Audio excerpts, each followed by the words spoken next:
Your Cleveland Browns starting quarterback on Sunday is Joe Flacco? Yeah, just as weird as it is to hear it is just as weird as it is to say it. Your latest Locked On Browns starts now. You are Locked On Browns, your daily Cleveland Browns podcast. Part of the Locked On Podcast Network. Your team every day.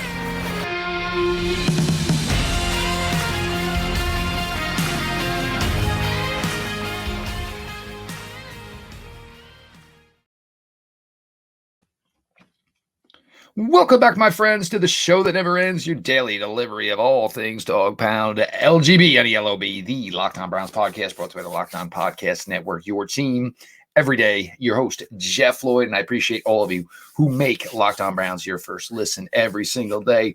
And if you were not part of the everyday crowd just yet, well, then get on the bus, Gus, and subscribe to Locked On Browns YouTube channel, of course. And Locked On Browns is always available. It's always free wherever you get your podcast. Download the Gametime app, create an account, and use code LOCKEDONNFL for $20 off your first purchase. Last-minute tickets, lowest price, guaranteed. Make sure you check out Gametime. With now the second day in a row in Los Angeles, Dorian Thompson-Robinson, there was talks Thursday. He had obviously gone through some concussion testing, was unable to practice on Thursday. So now, with 2 days of practice of this week in the books, Dorian, the DTR, unable to practice in either day. Joe Flacco obviously was the number one quarterback Wednesday in practice, the number one quarterback Thursday in practice. And the Browns, and give credit here where it's due. The Browns are being really smart about this. Look, if you're not the guy essentially practicing on Wednesday, you're not going to be the guy playing on Sunday. And it's obviously a very, very weird scenario how the Browns have to handle this year with all the injuries they've had at the quarterback position, who's in, who's up, who's out, who just got to town. And the Browns will be starting their fourth quarterback on Sunday in veteran Joe Flacco. I mean, yeah, it's just absolutely insane to even utter those words. And even now, I've been with this team covering Locked On Browns here with you all for 7 seasons. Joe Flacco tearing us apart in 2017, the opener, 2018. Browns Ravens went to a tie. Remember Denzel Ward's first career interception, his first career game against Joe Flacco in that game. And now here we have Joe Flacco, and he spoke obviously with the media. Spoke about his relationship that he had for a couple of years in New York with Elijah Moore. Talked about how he's been keeping himself ready by, obviously, as everybody doesn't know, Joe Flacco has a bunch of brothers, all were solid, accomplished athletes. And Joe's been working out with his brother 3 times a week, keeping his arm in shape. Working with the kids ain't going to do so much, but obviously he's got, brothers who, very accomplished athletes who he's been getting the work in with. So we'll be lining up number 15, Joe Flacco under center, making his Cleveland Browns debut Sunday, 4:25 in SoFi in LA for your Cleveland Browns against the Rams. Myles Garrett did not return to practice on Thursday, worked off on the side. There's video of him actually doing push-ups off of an exercise ball. I thought it was pretty impressive because, if the shoulder's hurting, and look, I don't know exactly what it is. And of course, we're all aware of the Mary Kay Cabot article yesterday. Look, we haven't gotten anything official. And, look, Mary Kay, we all know, is kind of the hub. If anybody's got news, it's going to come from Mary Kay. To not believe it, I'm not going to say we're not going to believe it, obviously, but I don't think this is something that Browns necessarily want out there. I think everybody understands that Myles is dinged and hindered in somehow, some way. But Myles Garrett is, the ultimate team guy, and he wears that C on his chest, and he carries, his affinity for this organization that he performs for in high esteem. He's going to go out there, but to be able to do full push-ups on the exercise ball, certainly, with some weight underneath him here, it's just trying to get range of motion. It's just trying to get the blood flowing.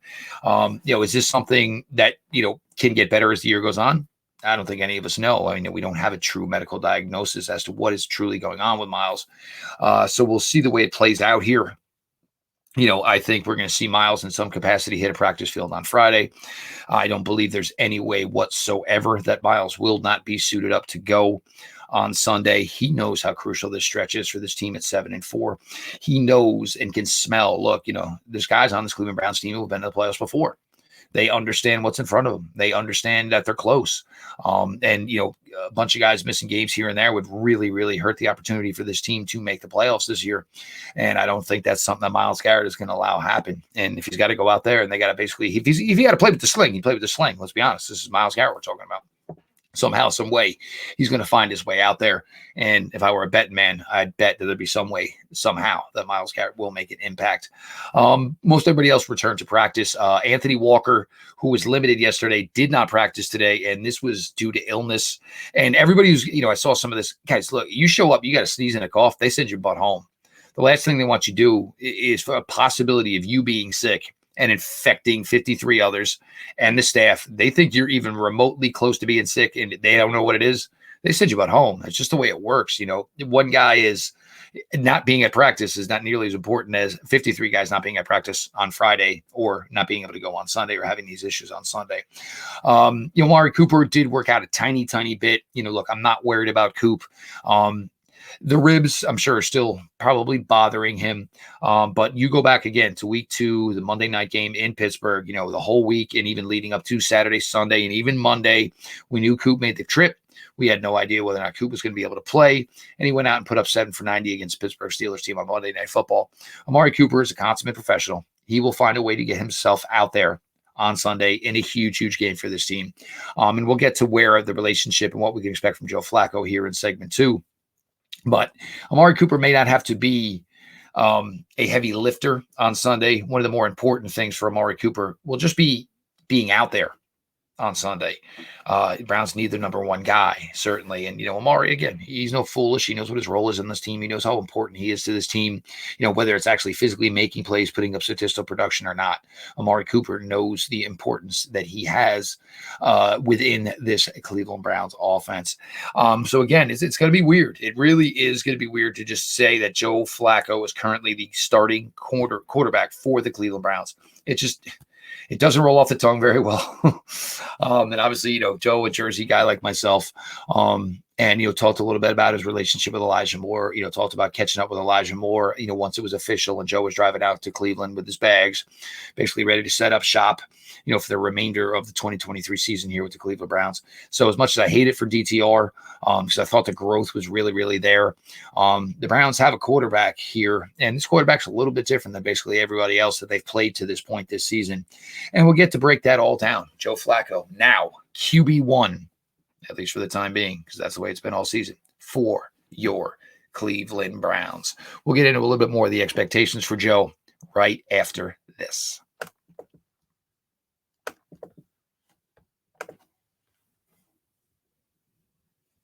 As the weather gets colder, the NFL offers stay hot on FanDuel. Right now, new customers get $150 in bonus bets with any winning $5 moneyline bet. That's $150 if your team wins. If you've been thinking about joining FanDuel, there's no better time to get in on the action. The app is so easy to use. There's a wide range of betting options, including the spreads, player props, over-unders, and certainly a lot more than that. So visit FanDuel.com/locked-on and kick off the NFL season. FanDuel, official partner of the NFL.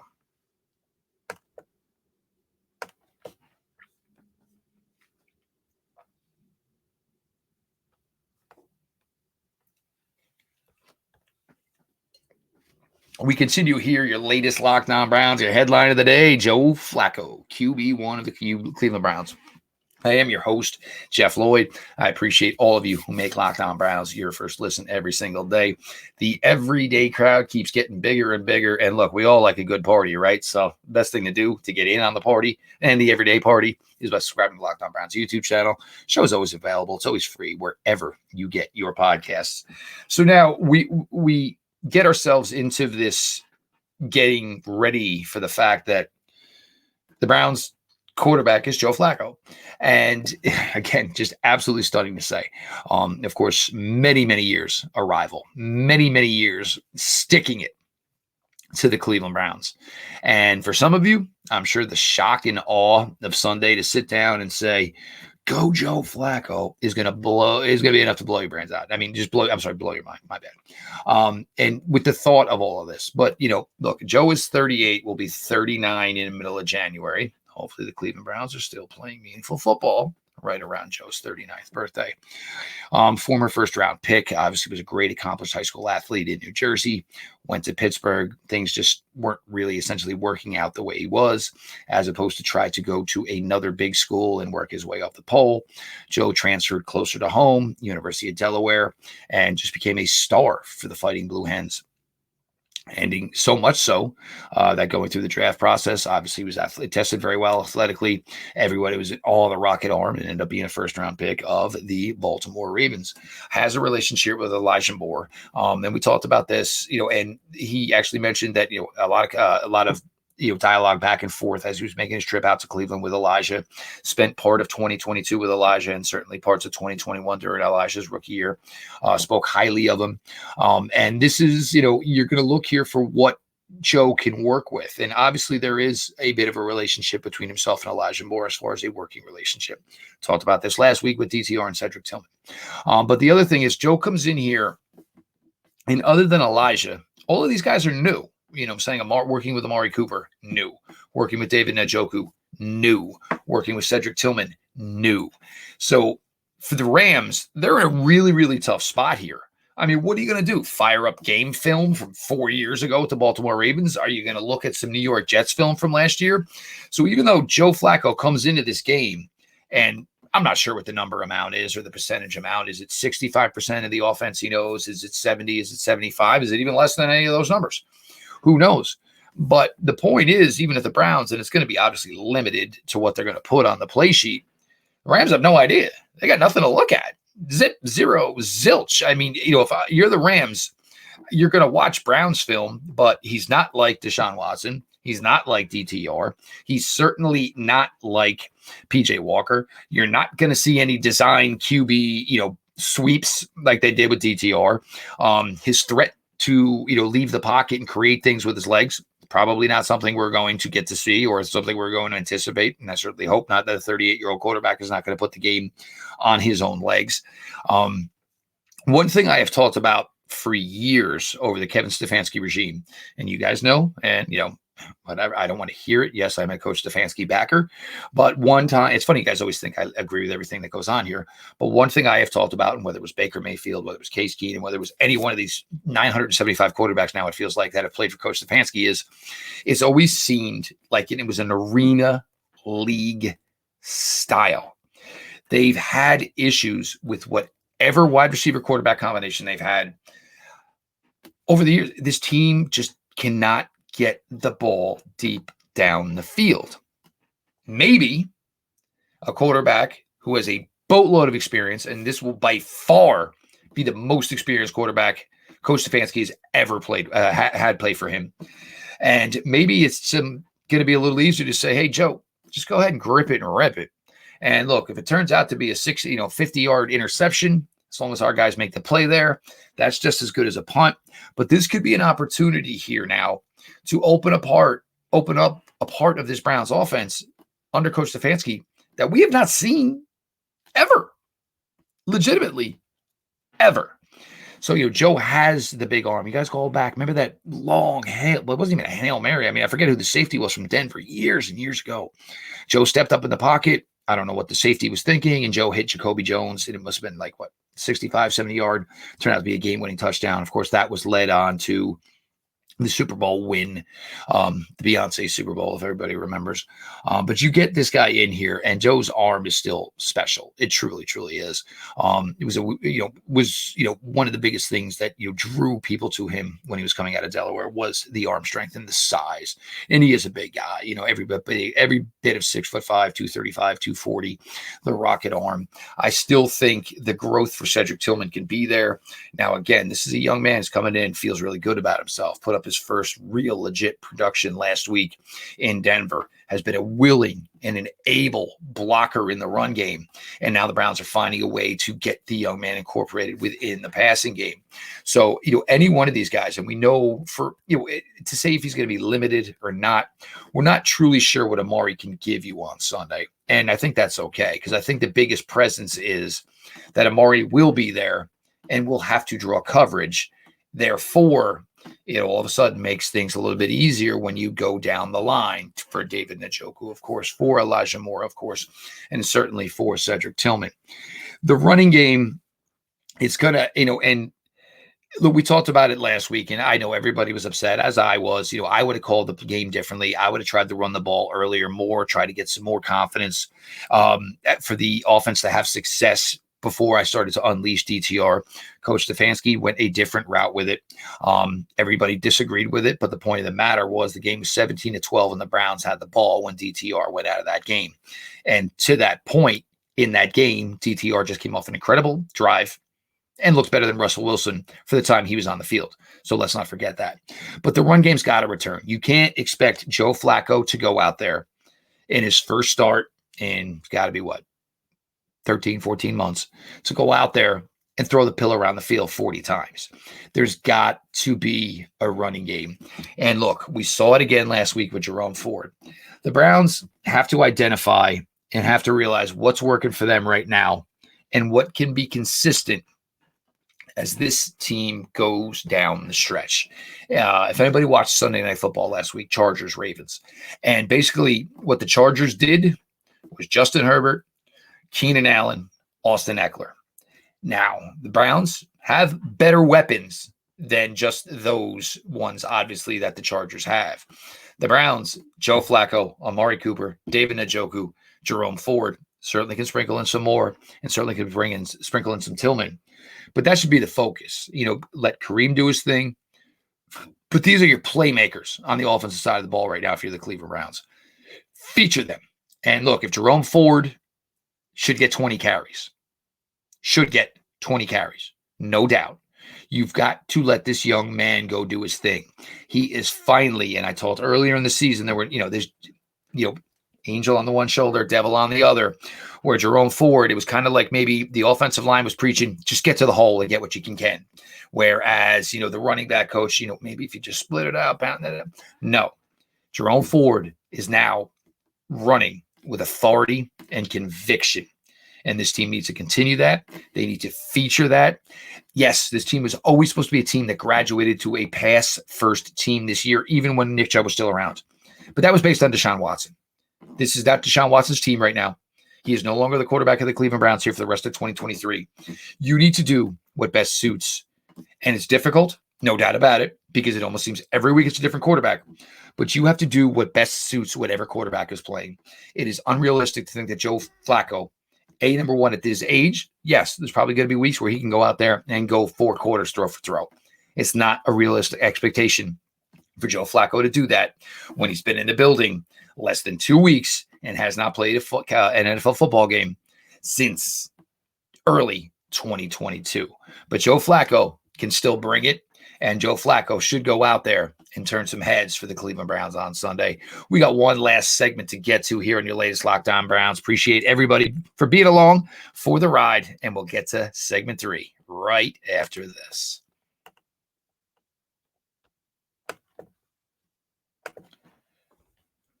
My wife, my beautiful 2 teenage daughters, we love to go to live music in the summertime. We have a lot of outside venues in our area, and it's just a great time for us all to connect, hang out, chill. Issue is we got to buy our tickets last minute. Our 4 people, 4 different schedules, so we don't know when we have the availability to just jump out and go to a show. That's why Gametime has been fantastic for me and my family. You should have to worry when you're buying your tickets for your next big event. Gametime is the fastest and easiest way to buy tickets for all the sports, music, comedy, and theater events near you. They've got killer last minute deals, all in prices. You get a view from your seat and their best price guarantee. Gametime takes the guesswork out of buying tickets. Look, it's easy to find and buy tickets for every kind of event in your area. They have the lowest price guarantee. They have event cancellation protection. God forbid you lose your job. They have job loss protection as well. They've got all-in prices from your total up front. So you know what you're getting. You know you're getting a great deal without any hidden fees. You buy tickets in seconds, 2 taps, and you are set to go. Gametime has deals on tickets right up to the start of the event and even an hour after it starts. Hey, you don't want to see the opening act? Pay a little less, go right in and see the headliner right after that. It is the place to find last-minute seats. With Zone Deals, you pick the section and Gametime picks the seats for an average of 18% savings. And the game time guarantee means you'll always get the best price. If you find tickets in the same section and row for less, Game Time will credit you 110% of the difference. Download the Game Time app, create an account, and use code LOCKEDONNFL for $20 off your first purchase. Again, download the Game Time app, create an account, and use the code LOCKEDONNFL, LOCKEDONNFL for $20 off. Download Game Time today. Last minute tickets, lowest price, guaranteed.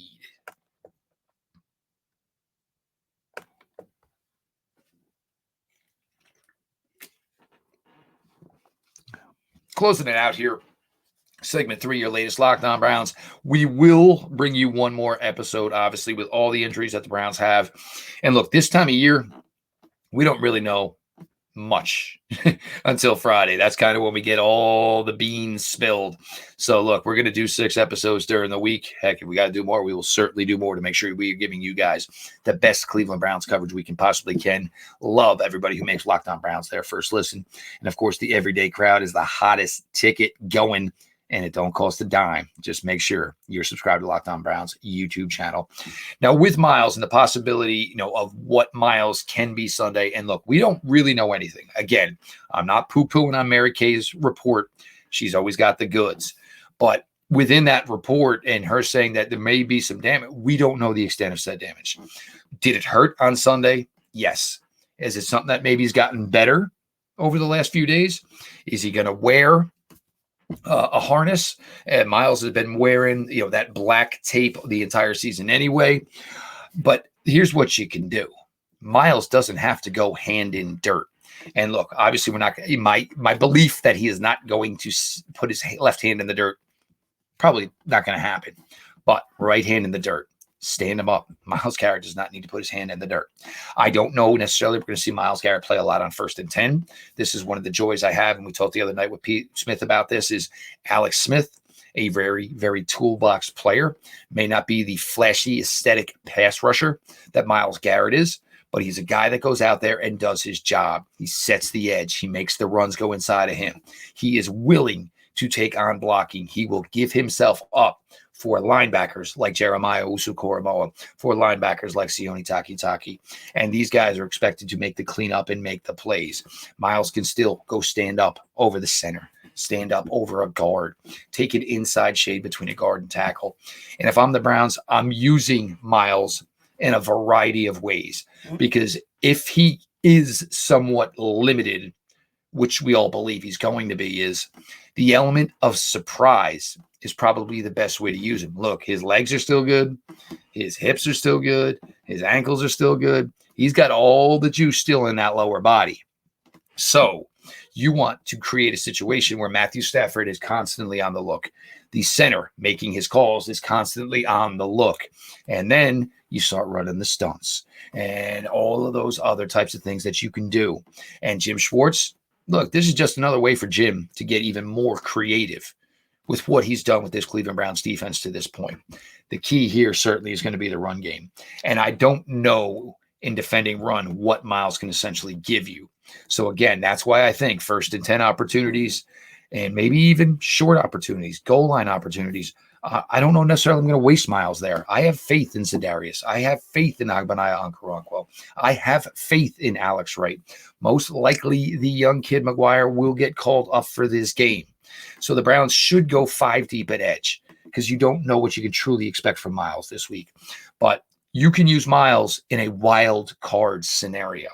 And that is a really, really, really intriguing way to take a guy who may not be 100%, but maybe to get 100% out of him when he is on the field. If he can disrupt calls, if he can disrupt Matthew Stafford's timing, look, they're going to have to get out of the huddle faster. If Myles is moving all over the place, they can't be pitzing around in a huddle all damn day. They need to get to the line of scrimmage, start getting lined up so they can make sure the protections are ready to take care of number 95. Nakua, Cooper Kupp not playing at 100%, Tutu Atwell. This is a really, really nice receiving group. kind of scare the death out of you. Denzel Ward certainly not practicing again Thursday, so we'll see how long it's going to be for Denzel. I don't know. He wasn't even out. So, I mean, I'm not sure we're even going to get the opportunity that Denzel's going to even try this week. And that's tough because this is a matchup for Denzel Ward. Cooper Kupp, Nakua, Tutu Atwell, all of these guys are guys that Denzel Ward can match up with. MJ Emerson, as much as we all love him, this could be, this is going to be a difficult task for this young guy. These are, short, quicker, all about juice in and out of their routes, all about getting to their stem, creating separation. And, look, Martin can beat up on him. MJ can get beat up on him and get physical with him. But these aren't the best matchups for a guy like him. It is a nice matchup. However, for Greg Newsome, Browns safeties, we'll see. Maybe it's this week to Duron Harmon, another crafty veteran, has been in the NFL forever, makes his debut for the Browns. A lot going on here. We'll get you one more episode, like I said, tomorrow.